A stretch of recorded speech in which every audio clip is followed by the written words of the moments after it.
I I fell, and I still don't quite know how it happened, but that kind of thing can occur. And my heart goes out to Bill Lawrence, who is still recovering from his fall, and his was down a part of a flight of stairs.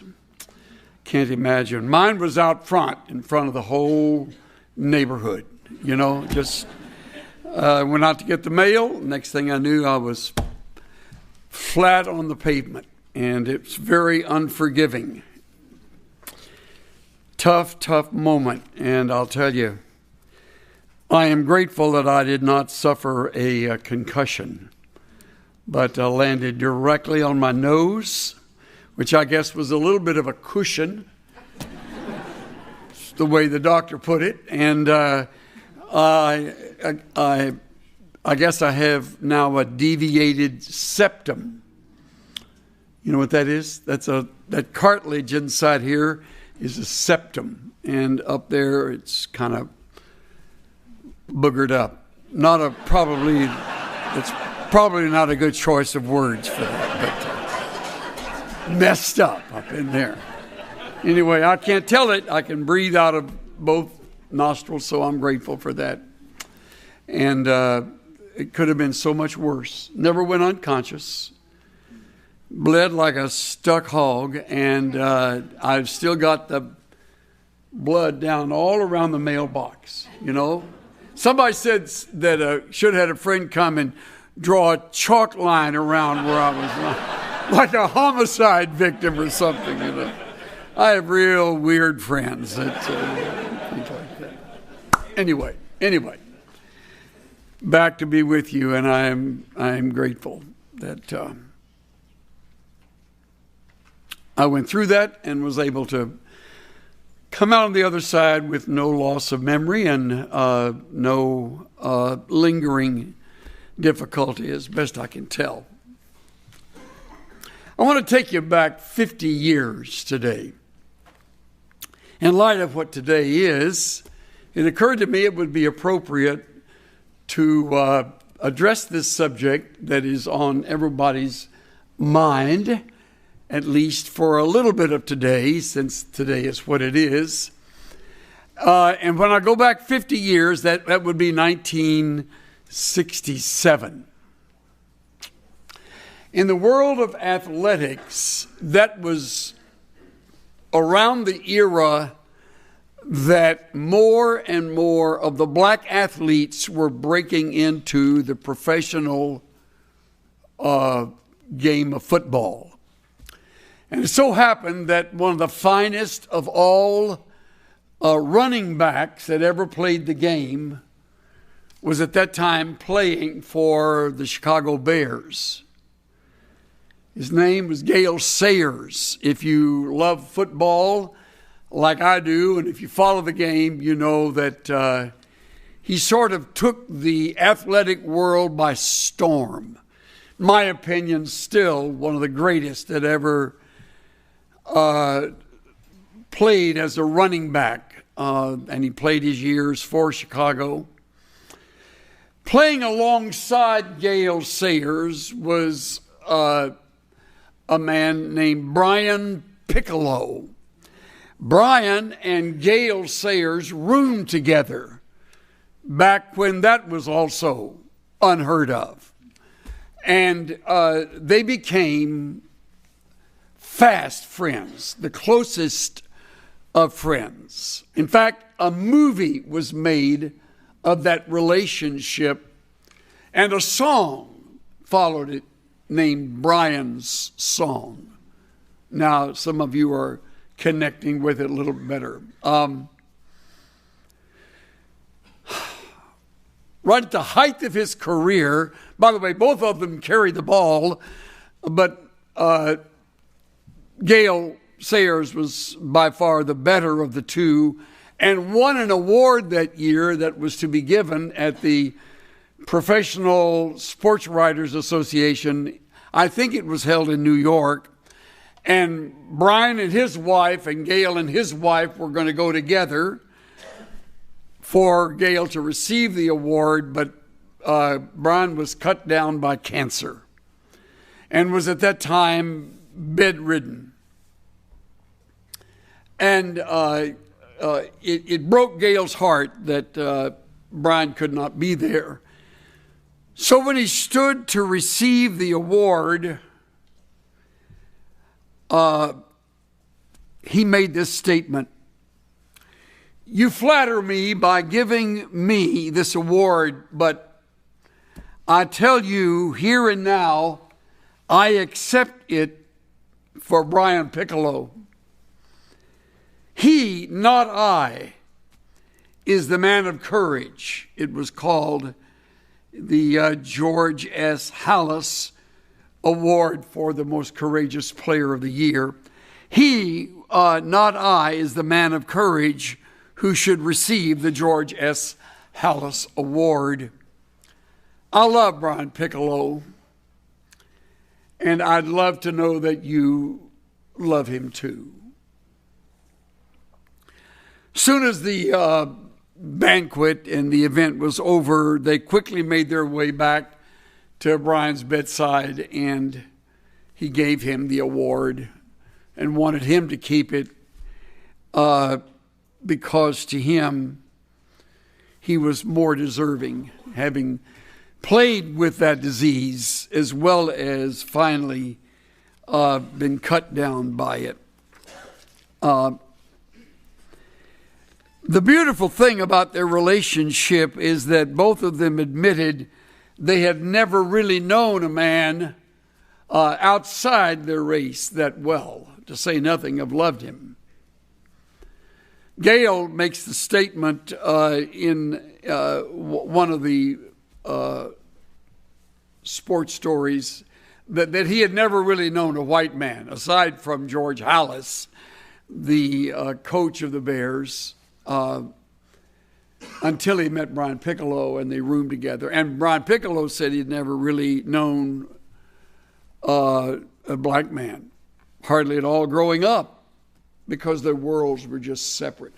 You can't imagine that today, but back in that day, it wasn't that uncommon.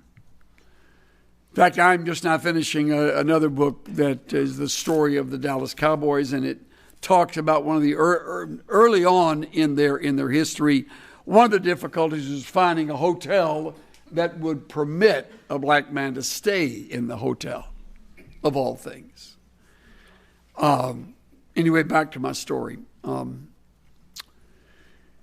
The thing I love about the speech that Gail Sayers gave is the line, "I love Brian Piccolo."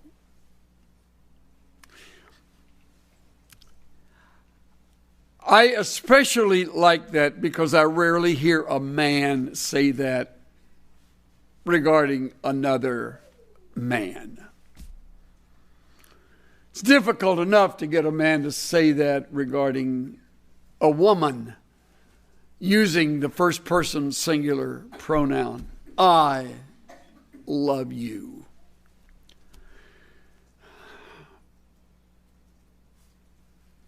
And that's regrettable.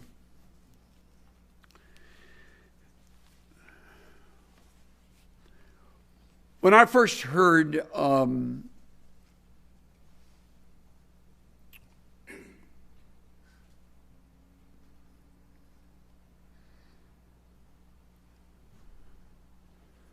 from Labrie, maybe something did happen to me when I fell. Francis Schaeffer, when I first heard Francis Schaeffer, he's the first grown man I'd ever seen wear knickers and long socks and a turtleneck sweater. He spoke at one of the seminary functions. And I had just read his little book, The Mark of a Christian, and was impressed by it. A Christian's mark is, what marks us as Christians is not some little symbol or a book we carry or a doctrine we embrace. What marks us as a Christian is love. They'll know we are Christians by our love. Or do they? When I turn to the upper room discourse and I find these intimate words of Jesus to his disciples, I'm impressed first of all with the words of 13:1 in John, where I read that before the feast of Passover, Jesus, knowing his hour had come when he would depart out of this world to the Father, having loved his own who were in the world, he loved them aistelos, to the uttermost. He loved them to the maximum. Loved them to the end. That's what held them together. That's what made him unique. And his love for them was not fickle. It was constant. And it included the one who denied him, the one who doubted him, another who betrayed him. In fact, while sitting there and actually reclining at the table with his disciples, he gets up and without announcement draws water and brings the little bowl of water over and washes their feet. He washed each one of their feet, of each disciple. And we read in verse 12, when he had washed their feet and taken his garment and reclined at the table again, he said, "Do you know what I've done to you?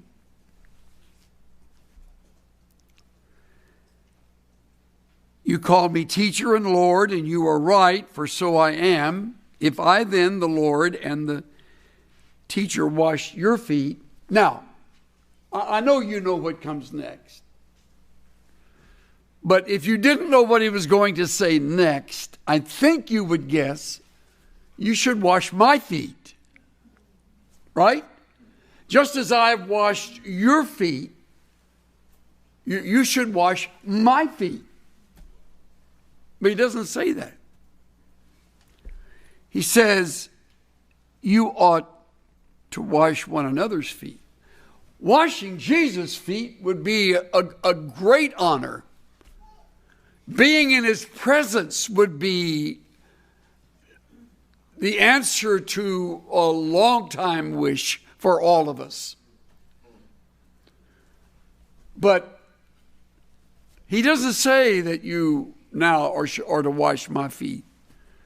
That would be easy to do. That would be an act of worship, an expression of great devotion. But to wash one another's feet. He sort of turns the tables on the subject of love a little later on when he says toward the end of that chapter, verse 34, "A new commandment I give to you. Mandatum novum," reads the Vulgate. A new mandate. And it isn't that you love God. It isn't that you love Jesus. That's not the new commandment. There's nothing new about that. That goes all the way back to Deuteronomy 6.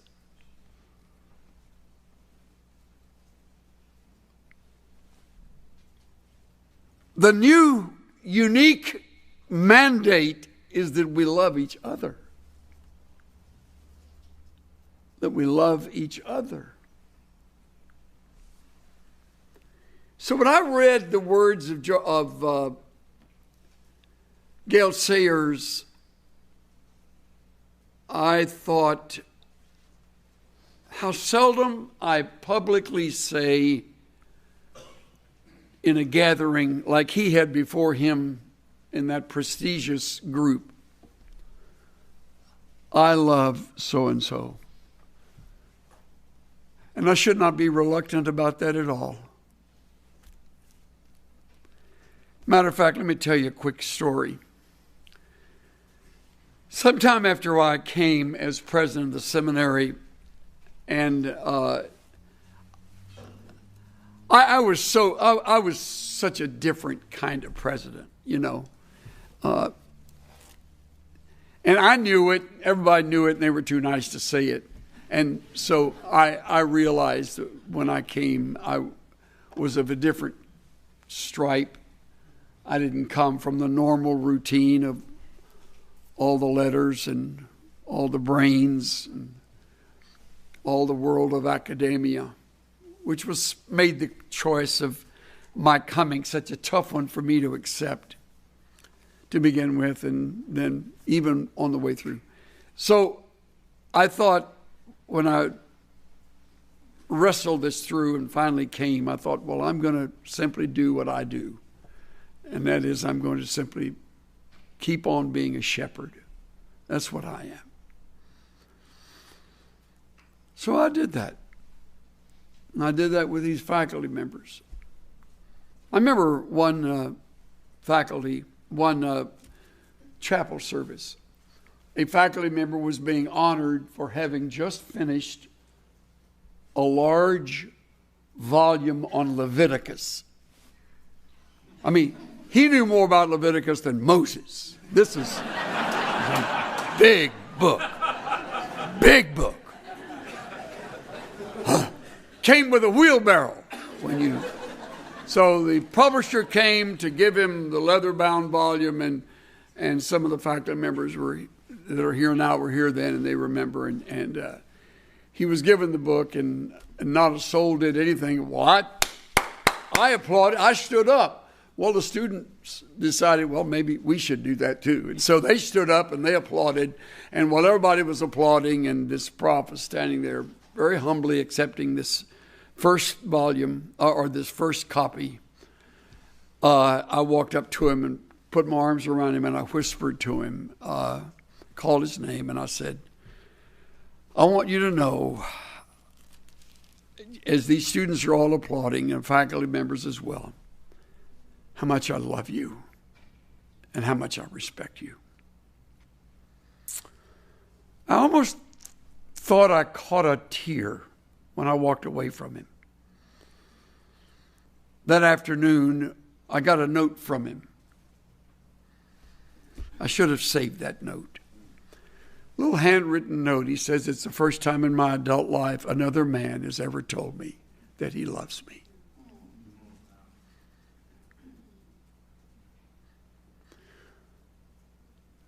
This is one brilliant prof. This is one capable individual. This is one fine author that's never been told, I love you.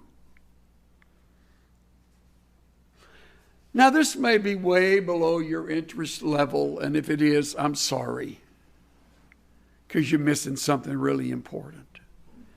You're missing the mandatum novum.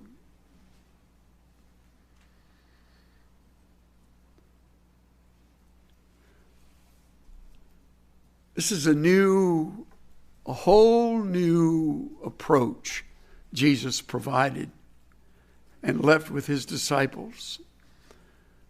They're to love one another.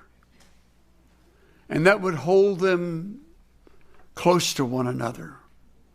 And they would need that. Who knows how long those simple words of mine, I had hardly given a second thought to saying. By then I was saying that to every chance I got, to every faculty member I'd be with and every student I'd be around.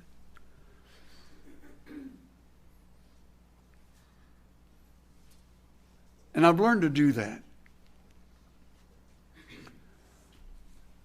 I tell it to our elders at our church. I say it to our grown kids. I say it every night and every morning to my wife. every day. I say it regularly to my staff. I wrote it to them in a little email this morning as I sat in my car before I came in. And I want each one of you to know how much I love you, how much I need you, how valuable you are. Even as I have loved you, that you love one another. And here's why we are able to sing it. By this all will know that you're my disciples, your love for one another. Years ago, we had a wonderful rally at Willow Creek Church up in South Barrington, Illinois. And it was an Insight for Living gathering, and it was just great. The place was just packed. The place was just electric. In fact, it was the only place I've ever been where they did a wave. We broke a cable in the balcony. They were doing this wave. I heard this bang. And I thought, God, somebody's shooting at us up there. And Bill wrote me later and he said, you broke a cable. What did you guys do? And I wrote back and I said, we'll be glad to pay. No, he says, we don't worry, but what were you doing to break a cable? I said, well, they were doing a wave. I don't know why. I don't know why they were doing a wave. Anyway, we had a wonderful evening. It was just alive and fun. And it's just a lot of delightful time. Afterwards, we went to a little restaurant and just all of us who had been a part of the program, and some from the church and some from the gathering, and all of us from IFL staff were there. And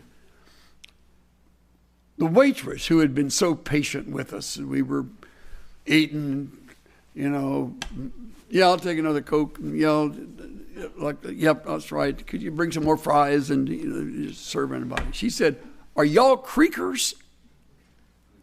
Creekers. I thought, what is a Creeker?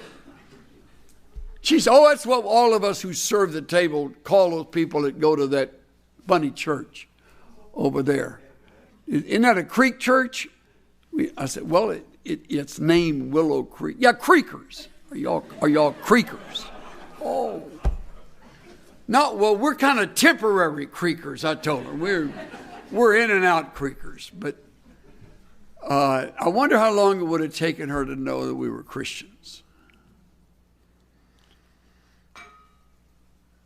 I wonder if anybody was kind enough to really express to her real gratitude for her patience with us. And on I could go.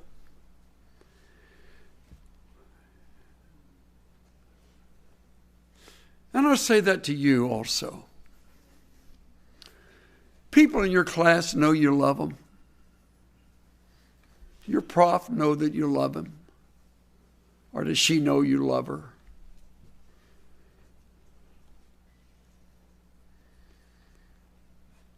Your children hearing that from you regularly, so that if you died this afternoon, suddenly that would be a memory they would have ringing in their ears.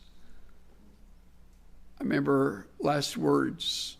When I left the house today, I said to Cynthia, it was raining, about 5 after 6 early, and I was going to take the tollway in, and who knows what's going to happen on the tollway. I said, if I don't make it back, just remember, I love you. She said, you're going to make it back.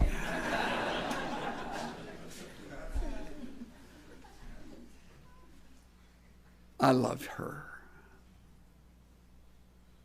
You have no idea how much I love her. After almost 62 years of marriage. I married her when she was 12.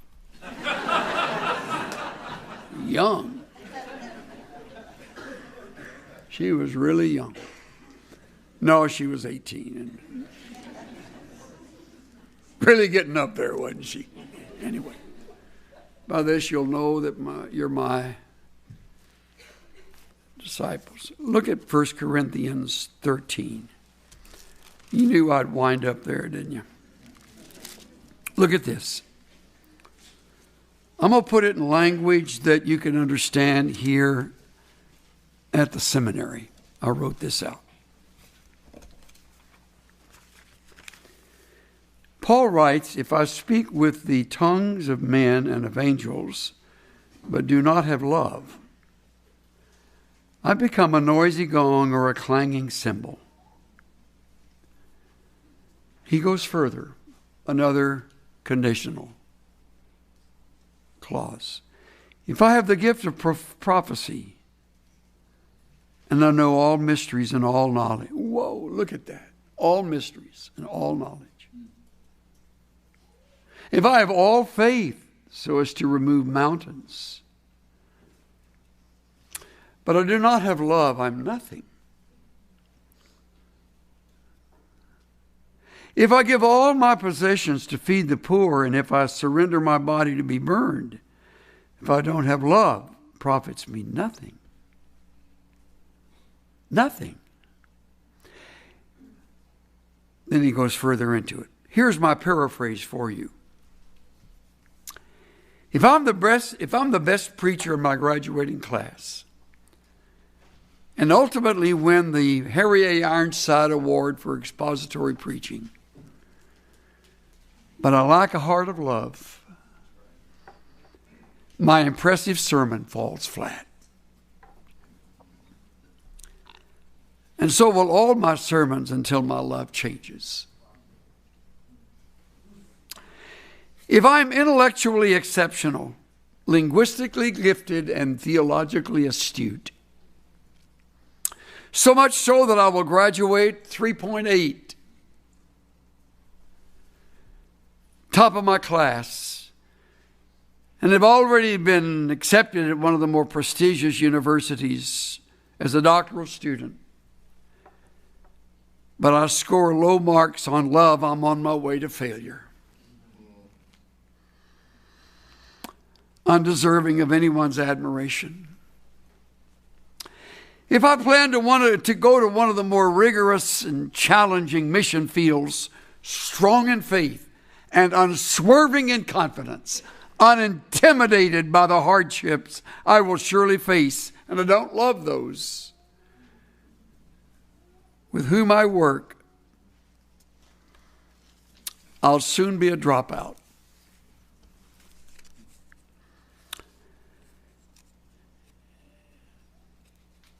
If I'm so committed to reaching the inner city that my spouse and I will give away whatever we need to pour our lives into those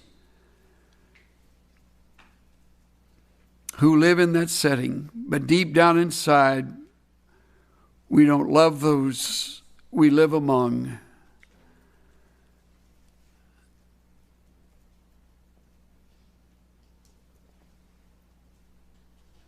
We will have little ministry that will last. And even if I someday find myself in a life-threatening situation, standing before a hostile body of angry accusers who have turned against Christ and despise the things I hold dear, and I lack love for those who hate my Savior,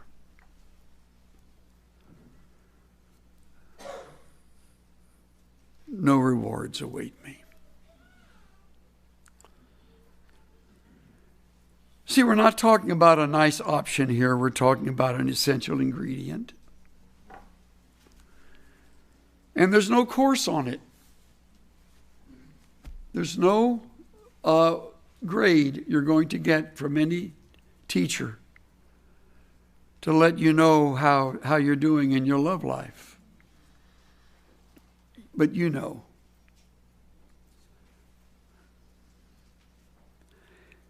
And because we sometimes need specifics, Paul gives us, best I can count, about 15 characteristics. Not time to go through all of them, but just a few of them. Take a look at them.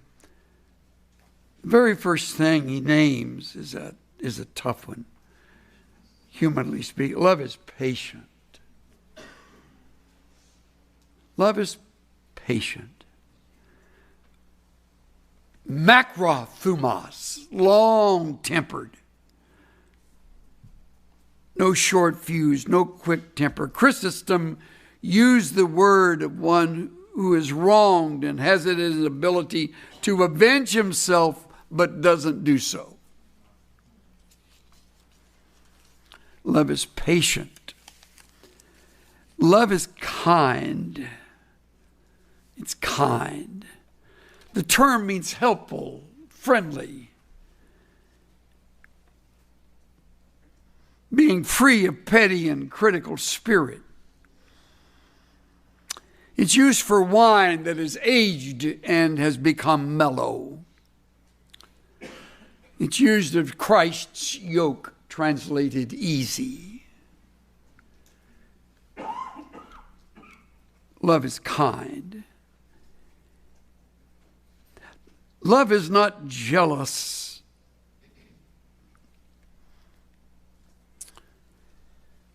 Doesn't burn with envy.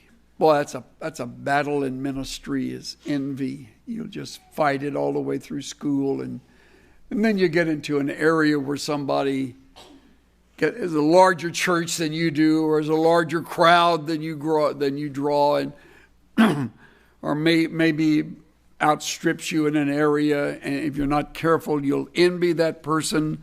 Love isn't envious. There's a difference between jealousy and envy. Jealousy is the inordinate passion to possess what I have. Envy is the inordinate passion to have what someone else possesses. Jealousy, says Solomon, is as cruel as the grave. I used to be the most jealous person you can imagine when I first was cultivating a relationship with Cynthia. It's true. I'm ashamed of myself for that jealousy. I had no reason to be. And she finally said to me, if this keeps up, we're through. I can't live with this.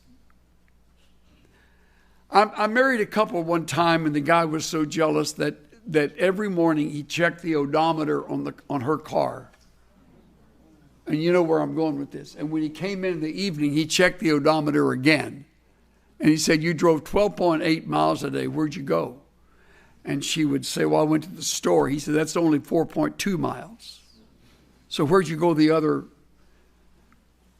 That marriage didn't last. The result of jealousy and of envy is a horrible thing. And by the way, love doesn't brag and is not arrogant. Arrogance is what we are. Bragging is what we do. It's neither. If love is preeminent, neither one is of interest to you. You don't get caught up in either one. And it doesn't act unbecomingly. It isn't rude or crude. It isn't discourteous. Love prompts a gracious charm. By the way, being right doesn't give us the right to be ugly. Amen. And you'll be right because you've trained here. You'll be right theologically most of the time. And that doesn't ever give you the right to be ugly. So watch that. Love will keep you from being ugly about it. It'll give you patience with those that aren't right. You'll discern the wrong, but you won't land on them with both feet. Unload the truck on them. Love does not act unbecoming. It doesn't seek its own, meaning its own rights, its own way, its own interests. Lenski writes, selfishness lies at the root of 1,000 evils. Between rich and poor, between capital and labor, nation and nation, one man and another, church member and church member. Cure selfishness, he says. Deal with selfishness. And you plant a Garden of Eden. Love is not provoked, meaning it doesn't fly off at the handle. Enraged with outbursts of anger. It doesn't do that. It's not love. I love this one. It doesn't take into account a wrong suffered. Isn't that good? Benjamin Franklin said, right injuries in dust, benefits in marble. Zodiades, love does not permit the evil flung at us to become embedded in our memories. Love does not allow the mind to become a depository for unexpressed resentments. People will say the ugliest things, and in ministry, you have to be able to let that go. Every week, I let something go. Literally, every week. I receive something in writing, or I hear something and I have to let it go. Just let it go. It's okay. I didn't always do that, and that's a long battle to fight. Love doesn't take into account a wrong suffered. Doesn't rejoice in unrighteousness. It rejoices with truth. I love this one. It's kind of a wrap up. Love bears all things, believes all things, hopes all things, endures all things. Listen to Alfred Plummer's wrap up. When love has no evidence, it believes the best. When evidence is adverse, it hopes for the best. When hopes are repeatedly disappointed, it still courageously waits. Isn't that a great statement? This kind of love never fails.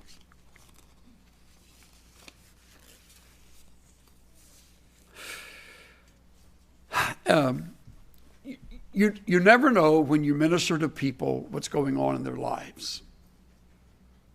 I was preaching last Sunday, and a lady was sitting down near the front, pretty near tears most of the time.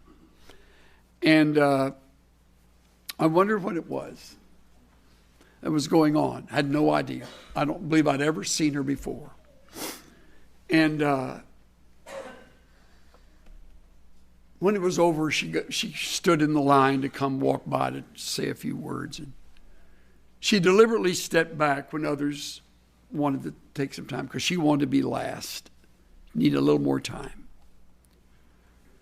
And you know what she said to me?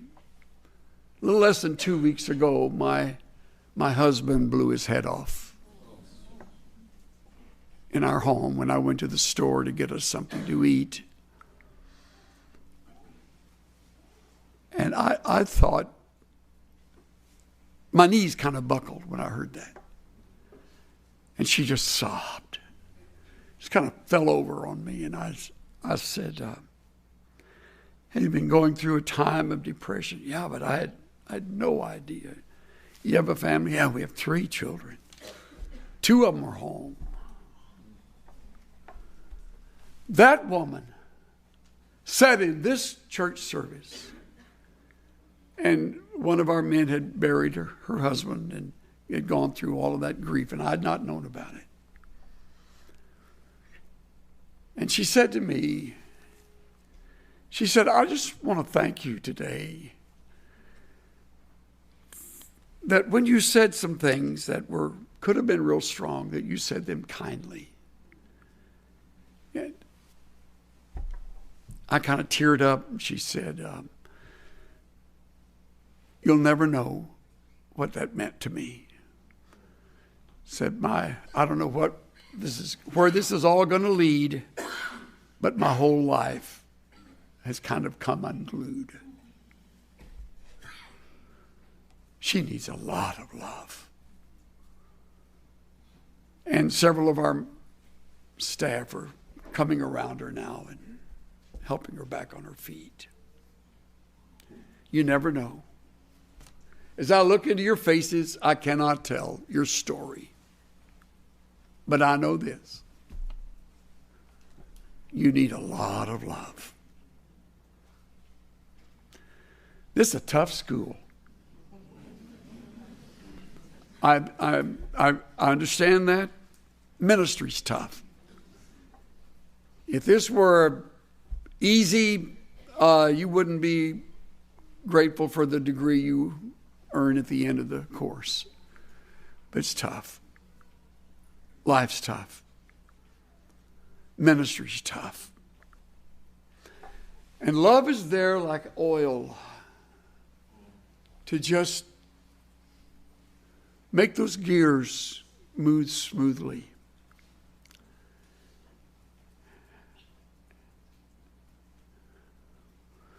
We have a younger son who is wandering. He's away from the Lord. He's 45. 47 this year. He'll be 47.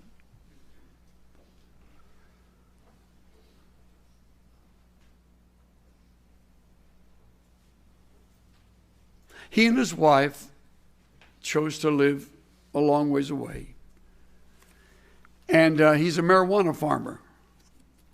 And so he grows marijuana. It's all over Facebook. Chuck Swindoll. He's got my name on Facebook. So if you see it on Facebook,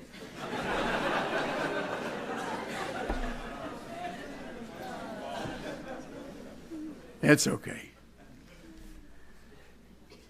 I've had people ask in the church, ask me if that bothers me, and I said, you know, when you love a son like I love him, no. But I pray constantly. There's not a night when we hit the pillow at night, that we don't talk to each other about our Chuck. But you know what's beautiful? Scout's honor. Every email he sends me ends with, I love you, Dad. Isn't that great? He's the only marijuana farmer I know.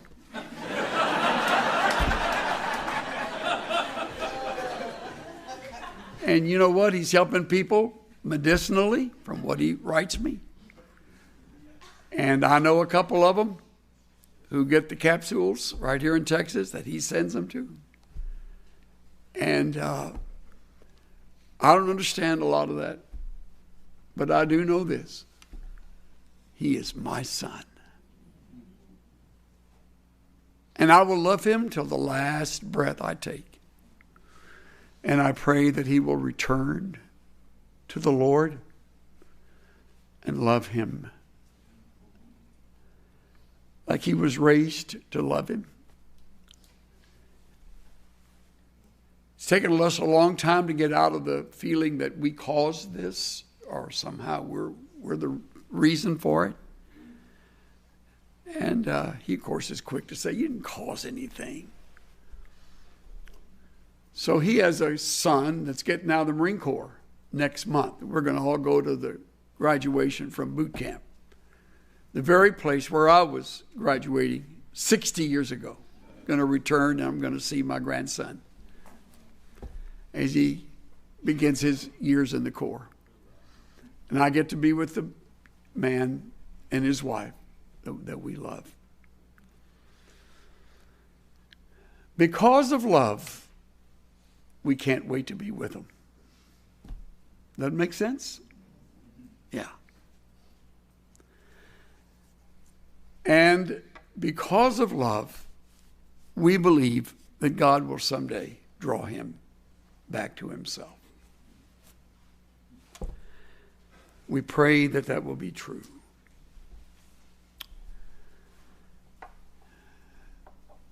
And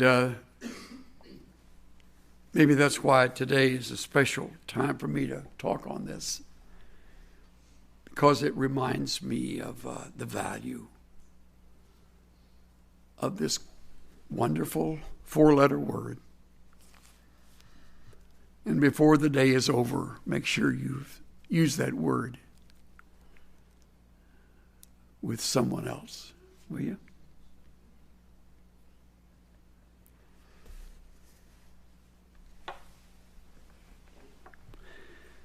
Thank you, Father, for your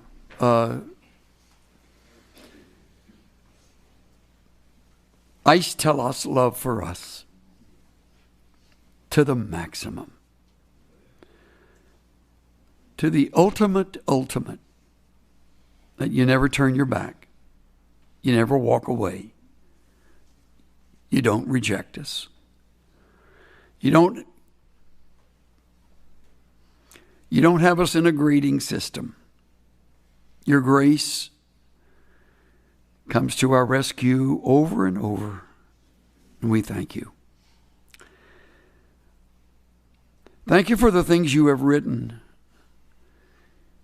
and remind us that this kind of love never fails. May we not lose our discernment in the midst of our love. May we continue to think clearly, biblically. May we be wise, but at the same time, may we be patient, kind, free from jealousy and envy, willing to see another promoted when we're not, and another used in ways that we never will be. In a very special way, Father, I pray that those who are in this school, these students, will grow as they grow in their knowledge, will also grow in grace and love for you and for one another. In Jesus' name. Everybody said.